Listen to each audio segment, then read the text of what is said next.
Bonjour à tous.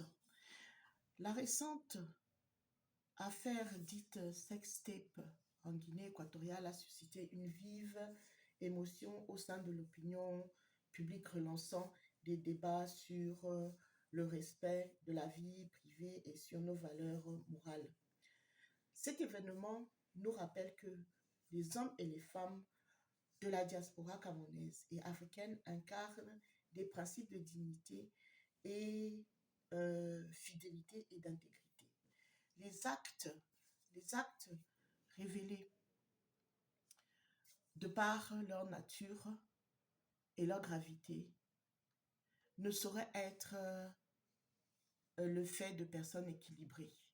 Cette affaire soulève des enjeux plus vastes qui, touchent à la criminologie et à la santé publique, exposant les dangers que représentent l'argent, les sectes, la drogue et plus tristement encore la méchanceté humaine.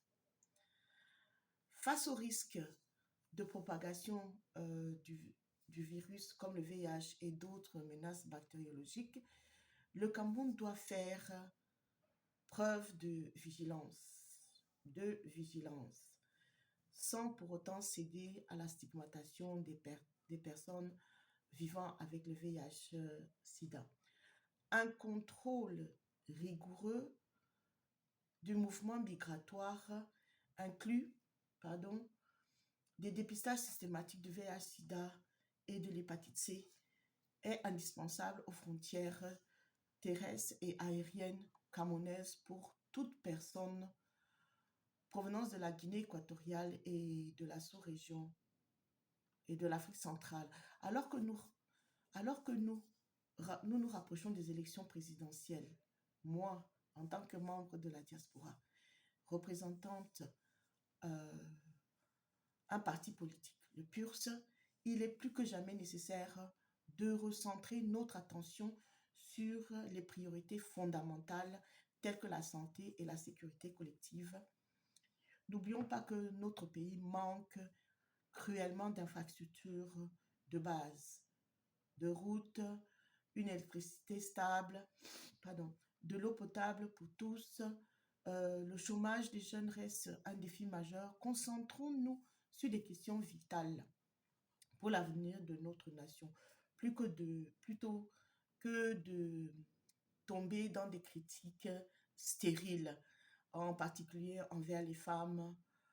Œuvrons pour des actions préventives et constructives qui serviront véritablement à l'intérêt national.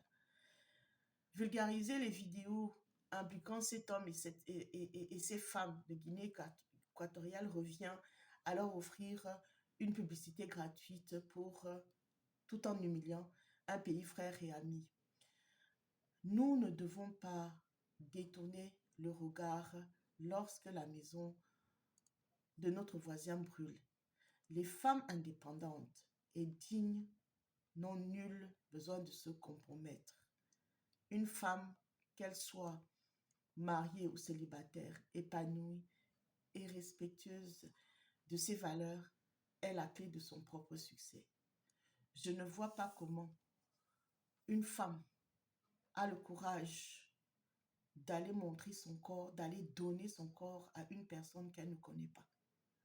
Je ne vois pas comment une femme peut se permettre de se fourvoyer de la sorte pour de l'argent ou bien pour une partie de plaisir. La dignité de la femme est la clé de son succès.